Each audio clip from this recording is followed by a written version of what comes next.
යාළුවනේ මම ඔයාලට ඇඟිලි හසුරවන්න හුරු කරන්න අභ්‍යාස කිහිපයක් කියලා දුන්නා නේද? ඒවා හැමදාම 100ක්වත් පුරුදු කරන්න ඕන. හොඳද? ඔන්න මම අද ඔයාලට අලුත්ම අභ්‍යාස ක්‍රමයක් කියලා දෙන්නම්. මේවා ගීත අභ්‍යාස කියලායි කියන්නේ. පළමු ගීත අභ්‍යාසය මම තමයි මේකට ගීත අභ්‍යාසය කියලා කියන්නේ. හැබැයි මේකේ ස්වර තියෙන්නේ. මේක ඇතුලේ ගීතයක් තියෙනවා. ඒවා පසුව අපි ඉගෙන ගමු. මේ ගීත අභ්‍යාසයට පේලි 4ක් තියෙනවා. 1 2 3 4. පළමු පෙළ වාදනය කරන ආකාරය බලමු. sa sa sa sa sa ri ga a. මෙතන ඉරි කැලලක් තියෙනව නේද? මේ ආ කියලා අදින්න ඕන. sa sa sa sa sa ri ga a. මේ පෙළිය 10 වතාවක් වාදනය කරන්න. ඊට පස්සේ අපි දෙවෙනි පෙළියට යමු. අපි දැන් දෙවන පෙළ වාදනය කරන ආකාරය බලමු. ri ri ri ri ri ga ma a. ri ri ri ri ri ga ma a. මේ පෙළියත් 10 වතාවක් වාදනය කරන්න. දැන් අපි පළමු සහ දෙවන පෙළි දෙකම 5 වතාවක් වාදනය කරන්න ඕනි.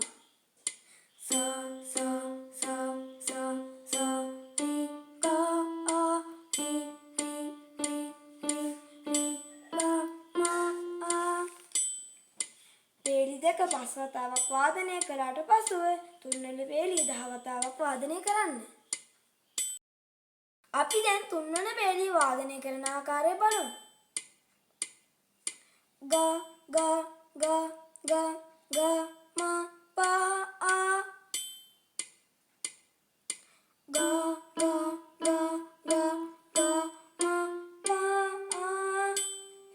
ඊළඟට අපි මේ වාදනය කළ පෙළි තුනම 5 වතාවක් වාදනය කරන්න ඕන. sa sa sa sa sa ri ga a ri ri ri ri ri ga ma a ga ga ga ga ga ma pa a. අපි හතරවෙනි පෙළිය ඊළඟට 10 වතාවක් වාදනය කරන්න ඕන. අපි හතරවෙනි පෙළිය වාදනය කරන ආකාරය බලමු. pa ma ga ri sa a.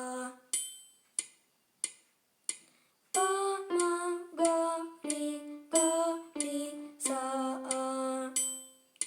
දැන් අපි පෙළි හතරම 5 වතාවක් වාදනය කරන්න ඕනි.